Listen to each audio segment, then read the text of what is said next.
Hello bachon, how are you? I am your Avinash here with a new video lecture on how to balance a chemical equation. The name of my channel is Chemistry Wala by Avinash sir.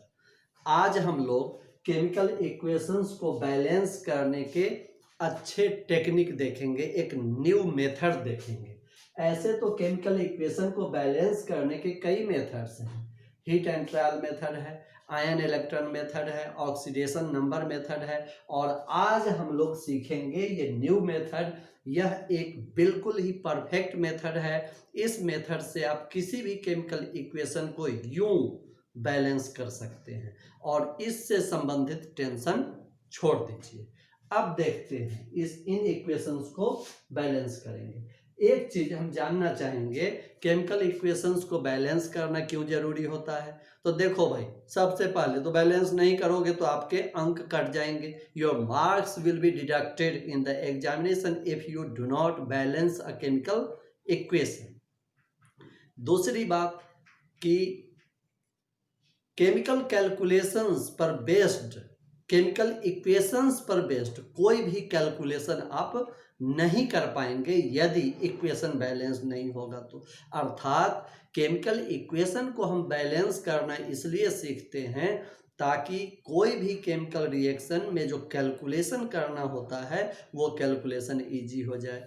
Mole concept के numericals या फिर titration के numericals, तो जो भी numerical problems होंगे chemical equation पर, उनको सॉल्व करने के लिए केमिकल इक्वेशन को बैलेंस करना जरूरी होता है।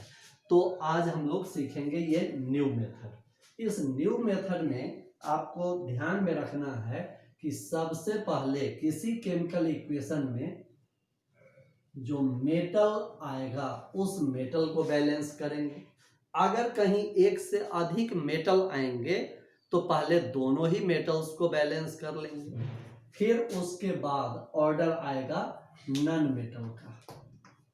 मेटल को बैलेंस करने के बाद नन मेटल को बैलेंस करेंगे। नन मेटल को बैलेंस करने के बाद फिर से हम देखेंगे कि ऊपर जो हमने मेटल को बैलेंस किया है किसी इक्वेशन में, कहीं मेटल का बैलेंस तो अपसेट नहीं हो गया। अगर मेटल का बैलेंस अपसेट हो गया हो तो नॉन मेटल को बैलेंस करने के बाद फिर से मेटल को देख लेंगे और उसके अपसेट को ठीक कर देंगे। इसके बाद हम लोग ऑक्सीजन को बैलेंस करेंगे, उस इक्वेशन में आए हुए ऑक्सीजन को बैलेंस करेंगे और तब लास्ट में हाइड्रोजन को बैलेंस करेंगे। जैसे अब हम यही इक्वेशन लेते हैं, हेयर H2 + O2 लिखा हुआ है H2O। इस इक्वेशन में दिख रहा है कि कोई मेटल नहीं है, ऑक्सीजन है एंड हाइड्रोजन है। तो अब यही दो एलिमेंट्स हैं, तो पहले ऑक्सीजन को बैलेंस करेंगे। देख रहे हैं बैलेंस करने का अर्थ क्या होता है। बैलेंस करने का अर्थ है कि किसी केमिकल इक्वेशन में एरो के पहले जो साइड है ये रिएक्टेंट साइड है, ये दोनों रिएक्टेंट्स हैं और इधर प्रोडक्ट है। तो रिएक्टेंट साइड में प्रत्येक एलिमेंट के एटम्स की संख्या उतनी ही होनी चाहिए जितने की प्रोडक्ट साइड में, या प्रोडक्ट साइड में प्रत्येक एलिमेंट के एटम्स की संख्या उतनी ही होनी चाहिए जितने की रिएक्टेंट साइड में। तो प्रत्येक एलिमेंट के एटम्स की संख्या को ऑन आइदर साइड बैलेंस करना, इक्वल करना ही बैलेंसिंग है केमिकल इक्वेशन का। तो इस इक्वेशन में हम देखते हैं कि मेटल है ही नहीं कोई और नॉन मेटल में ऑक्सीजन एंड हाइड्रोजन है। तो ऑक्सीजन एंड हाइड्रोजन यही दो एलिमेंट हैं, तो सबसे पहले ऑक्सीजन को बैलेंस करेंगे। इधर देख रहे हैं प्रोडक्ट साइड में ऑक्सीजन का 1 एटम, रिएक्टेंट साइड में ऑक्सीजन के 2 एटम्स हैं, तो यहाँ 2 से मल्टीप्लाई कर दिया तो ऑक्सीजन के 2 एटम्स हो गए, ऑक्सीजन बैलेंस हो गया। लेकिन हाइड्रोजन के इधर प्रोडक्ट साइड में 4 एटम्स हो गए और यहाँ हाइड्रोजन का 2 एटम्स है, तो यहाँ 2 से मल्टीप्लाई कर दिए। अब देख लीजिए इधर भी हाइड्रोजन के 4 एटम्स, इधर भी हाइड्रोजन के 4 एटम्स, इधर भी ऑक्सीजन के 2 एटम्स, इधर भी ऑक्सीजन के 2 एटम्स, तो बैलेंस्ड हो गए। अगला इक्वेशन, इस इक्वेशन में हम देखते हैं सबसे पहले मेटल से शुरू करेंगे। तो मेटल है एल्यूमिनियम, तो एल्यूमिनियम देखते चलेंगे, एल्युमिनियम का 1 एटम प्रोडक्ट साइड में, 1 एटम रिएक्टेंट साइड में, ये अभी बैलेंस्ड है। अब हम बैलेंस करेंगे नॉन मेटल को। तो non metal other than oxygen and hydrogen, 2 non metal हैं, एक नाइट्रोजन और दूसरा क्लोरीन। तो ऐसे केस में जब नॉन मेटल भी एक से अधिक हो तो सबसे पहले हम चुनते हैं वह नॉन मेटल जिस नॉन मेटल के एटम्स की संख्या कम हो। तो देखिए नॉन मेटल नाइट्रोजन का 1 एटम, नाइट्रोजन का 1 एटम अभी बैलेंस्ड है, हो गया। अब आगे बढ़ेंगे, किसी और नॉन मेटल को देखेंगे। तो क्लोरीन देखेंगे, क्लोरीन के 3 एटम्स हैं और क्लोरीन का 1 एटम है, तो यहाँ 3 से मल्टीप्लाई कर दिया। तो क्लोरीन हो गए, क्लोरीन के हो गए 3 एटम्स, इधर भी क्लोरीन के 3 एटम्स, इधर भी। अब आप देखिए कि आपने क्लोरीन को बैलेंस किया, इससे मेटल का बैलेंस तो अपसेट नहीं हुआ, नहीं हुआ, 1 एटम 1 एटम। लेकिन आप देखिए कि फिर किसी नॉन मेटल का बैलेंस अपसेट हुआ, क्या हुआ? नाइट्रोजन का यहाँ 1 एटम और यहाँ नाइट्रोजन के 3 एटम्स हैं, तो हम क्या करेंगे 3 से मल्टीप्लाई कर देंगे, तो नाइट्रोजन हो गया बैलेंस्ड, एल्यूमिनियम बैलेंस्ड है, क्लोरीन बैलेंस्ड है। अब हम ऑक्सीजन को बैलेंस करेंगे। ऑक्सीजन के 3 एटम्स हैं, देख रहे हैं 3 से मल्टीप्लाइड है, और ऑक्सीजन के इधर भी 3 एटम्स हैं, तो ऑक्सीजन बैलेंस्ड। हाइड्रोजन देखिए, हाइड्रोजन के 3 एटम्स हैं और हाइड्रोजन के 4 3 जा 12, तो 15 एटम्स हैं हाइड्रोजन के इधर, हाइड्रोजन के 3 एटम्स यहाँ 3H और हाइड्रोजन के 4 3 जा 12 atoms, 12H। Total product side में हाइड्रोजन के 15 एटम्स हैं और इधर देख लेते हैं 4 3 जा 12 एटम्स ऑफ हाइड्रोजन और 3 एटम्स, 3 से ये मल्टीप्लाइड है, प्लस 3 एटम्स ऑफ हाइड्रोजन, तो 12 एटम्स। यानी अब ये इक्वेशन भी पूरी तरह से बैलेंस्ड है। एल्युमिनियम का 1 एटम, एल्युमिनियम का 1 एटम, क्लोरीन के 3 एटम्स, क्लोरीन के 3 एटम्स, नाइट्रोजन के 3 एटम्स, नाइट्रोजन के 3 एटम्स, हाइड्रोजन के 4 3 जा 12 और 3 15, और हाइड्रोजन के यहाँ देख लीजिए 3 एटम्स और 4 3 जा 12 15 एटम्स। ऑक्सीजन, ऑक्सीजन के 3 एटम्स, ऑक्सीजन के 3 एटम्स, तो ये बैलेंस्ड हो गया, हो गया बैलेंस्ड। अब इस तरह ये इक्वेशन भी बैलेंस्ड हो गया। अगले इक्वेशन पर आते हैं। CuO प्लस NH3 बना रहा है Cu plus N2 plus H2। इस इक्वेशन में भी फिर मेटल से शुरू करेंगे। मेटल है कॉपर, 1 एटम है कॉपर का लेफ्ट साइड और 1 एटम है कॉपर का राइट साइड, तो ये बैलेंस्ड है। अब हम नाइट्रोजन को बैलेंस करेंगे, तो नाइट्रोजन को देख लेते हैं। नाइट्रोजन का 1 एटम है इधर और प्रोडक्ट साइड में 2 एटम्स हैं, तो यहाँ 2 से मल्टीप्लाई कर दिया, तो नाइट्रोजन के 2 एटम्स हो गए दोनों साइड। अब देख लीजिए, अब ऑक्सीजन के कितने एटम्स हैं? ऑक्सीजन का 1 एटम है left side, reactant side 1 atom और प्रोडक्ट साइड में भी 1 एटम। अब जरा देख लेते हैं कि हाइड्रोजन के कितने एटम्स हैं, तो 3 2 जा 6 एटम्स हैं, तो 6 एटम्स हैं, तो हाइड्रोजन के तो 2 ही एटम्स हैं, तो हाइड्रोजन के 2 एटम्स हैं तो 3 से मल्टीप्लाई कर दिया।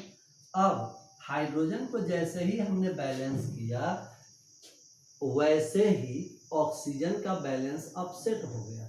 ऑक्सीजन के 3 एटम और इधर ऑक्सीजन का 1 ही एटम है, तो हम क्या करेंगे कि फिर 3 से मल्टीप्लाई कर दिए। ऑक्सीजन तो बैलेंस्ड हो गए, लेकिन कॉपर का बैलेंस अपसेट हो गया। लेफ्ट साइड कॉपर के 3 एटम्स और राइट साइड कॉपर का 1 एटम, तो हम 3 से मल्टीप्लाई कर दिए, तो अब ये भी इक्वेशन पूरी तरह से बैलेंस्ड है। 3Cu, ऑक्सीजन के 3 एटम्स, ऑक्सीजन के 3 एटम्स, नाइट्रोजन के 2 एटम्स, नाइट्रोजन के 2 एटम्स, हाइड्रोजन के 3 2 जा 6 एटम्स, हाइड्रोजन के 6 एटम्स, तो ये भी इक्वेशन पूरी तरह से बैलेंस्ड हो गया। अगला equation, lead nitrate plus potassium iodide, ये बनाता है lead iodide plus potassium nitrate. तो हम क्या करेंगे, मेटल चुनेंगे, मेटल लेड है Pb, तो Pb का 1 एटम, Pb का 1 एटम बैलेंस्ड है, मेटल वही है। और एक मेटल और है पोटासियम, पोटासियम का 1 एटम, पोटासियम का 1 एटम, ये भी बैलेंस्ड है। अब हम नाइट्रोजन को बैलेंस करते हैं। नाइट्रोजन के 2 एटम्स हैं रिएक्टेंट साइड, नाइट्रोजन क्योंकि नॉन मेटल है, मेटल हो गया, उसके बाद मेटल के बाद नॉन मेटल की बारी आती है। तो नाइट्रोजन के 2 एटम्स हैं और नाइट्रोजन का 1 ही एटम है, तो नाइट्रोजन को बैलेंस कर लिया, नाइट्रोजन के 2 एटम्स हो गए। हमने कहा था कि जैसे ही आप नॉन मेटल को बैलेंस करेंगे वैसे ही फिर से देख लेना है कि मेटल का बैलेंस तो अपसेट नहीं हुआ, तो मेटल का बैलेंस हो गया अपसेट। यहाँ पोटासियम के 2 एटम्स हैं और यहाँ पोटासियम का 1 एटम है, तो इसको ठीक कर लिए, पोटासियम अब बैलेंस्ड हो गया फिर से, लेड का बैलेंस सही है ही। अब देखिए आयोडीन, आयोडीन नॉन मेटल है, आयोडीन के 2 एटम्स, आयोडीन के 2 एटम्स ऑलरेडी बैलेंस्ड हैं। अब ऑक्सीजन की बारी आती है, तो ऑक्सीजन देख लीजिए 3 2 जा 6 एटम्स हैं ऑक्सीजन के रिएक्टेंट साइड में, और ऑक्सीजन के 3 2 जा 6 एटम्स हैं, तो ये भी बैलेंस्ड हो गया, आप काउंट करके देख सकते हैं। अगले इक्वेशन पर आते हैं, manganese dioxide plus hydrogen chloride, ये बनाता है manganese chloride plus water plus Cl2। अब देखिए मेटल, इसमें सबसे पहले मेटल से शुरू करते हैं, तो मेटल है manganese 1 atom, manganese 1 atom balanced है। इसके बाद हम non metal other than, non metal चुनेंगे other than oxygen and hydrogen, तो ऑक्सीजन एंड हाइड्रोजन के अलावा नॉन मेटल है क्लोरीन, क्लोरीन का 1 एटम है रिएक्टेंट साइड, और प्रोडक्ट साइड में क्लोरीन के 2 एटम्स हैं, तो 2 से मल्टीप्लाई हमने कर लिया, तो क्लोरीन 2 से मल्टीप्लाई कर लिया यहाँ, तो क्लोरीन बैलेंस्ड हो गया। अब देखिए मैंगनीज का बैलेंस सही है, क्लोरीन का बैलेंस सही है। इसके बाद ऑक्सीजन को बैलेंस करेंगे, ऑक्सीजन मेटल नॉन मेटल के बाद ऑक्सीजन, तो ऑक्सीजन के 2 एटम्स हैं रिएक्टेंट साइड में, और इधर ऑक्सीजन का 1 एटम है, तो क्या करेंगे 2 से मल्टीप्लाई कर दिए, ऑक्सीजन हो गया बैलेंस। अब जरा हाइड्रोजन को देख लीजिए, तो हाइड्रोजन को सॉरी 1 मिनट, एक एरर कर दिया हमने, एक एरर क्या कर दिया, फिर से जरा देख लीजिए। हाँ यहाँ पर एरर ये हुआ, जरा फिर से आप देखिए, फिर से इसको जरा देख लीजिए, फिर से देख लेते हैं, एक एरर कर दिया, मैंगनीज का 1 एटम, मैंगनीज का 1 एटम। अब देखिए मैंगनीज के बाद क्लोरीन, तो क्लोरीन के प्रोडक्ट साइड में 2 एटम्स यहाँ और 2 एटम्स यहाँ, तो क्लोरीन के टोटल 4 एटम्स हैं, और रिएक्टेंट साइड में क्लोरीन का 1 ही एटम है, तो 4 से मल्टीप्लाई कर दिया, तो क्लोरीन हो गया बैलेंस।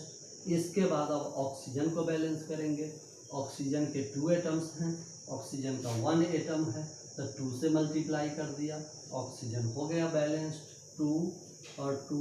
हाइड्रोजन के देखिए 4 एटम्स, हाइड्रोजन के 2 2 जा 4 एटम्स, और कहीं नहीं है, यही है, तो ये भी इक्वेशन बैलेंस्ड हो गया। आप काउंट करके देख सकते हैं, manganese 1, manganese 1, oxygen 2, oxygen 2, hydrogen 4, hydrogen 2 2 जा 4, क्लोरीन 4, क्लोरीन 2 एंड 2 4, तो ये भी बैलेंस्ड हो गया। अब अगला देखिए Al2O3 प्लस NaOH, ये बनाता है सोडियम एल्यूमिनेट, चूँकि एल्युमिनियम ऑक्साइड एक एम्फोटेरिक ऑक्साइड है। आपको याद होगा क्लास 10th में आपने पढ़ा है कि ये एम्फोटेरिक ऑक्साइड हैं, aluminium and zinc amphoteric metals होते हैं, तो इनके ऑक्साइड्स एम्फोटेरिक नेचर के होते हैं, अर्थात एसिडिक नेचर भी शो करते हैं एंड बेसिक नेचर भी शो करते हैं। तो यहाँ बेस से रिएक्ट करा रहे हैं, तो एल्युमिनियम ऑक्साइड एसिड हो गया। अब देखिए इसका रिएक्शन, एल्युमिनियम ऑक्साइड और सोडियम हाइड्रोक्साइड जब रिएक्ट करते हैं तो सोडियम एल्यूमिनेट एंड वाटर बनाते हैं।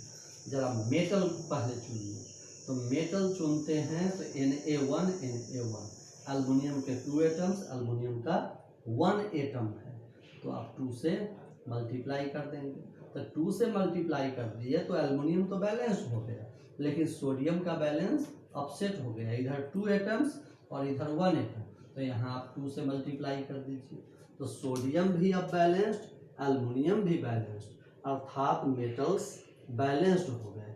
अब जरा देख लेते हैं ऑक्सीजन, तो ऑक्सीजन के 3 एटम्स यहाँ और 2 एटम्स यहाँ, 5 एटम्स हैं रिएक्टेंट साइड में ऑक्सीजन के, और प्रोडक्ट साइड में 2 2 जा 4 और 1 5 एटम्स हैं। हाइड्रोजन के कितने एटम्स हैं रिएक्टेंट साइड में, तो 2 एटम्स हैं, और हाइड्रोजन 2 एटम्स, ये भी बैलेंस्ड हो गया। अगले इक्वेशन पर आते हैं। मैग्नीशियम नाइट्रेट, ये हीट के प्रति अनस्टेबल होता है, हीट कर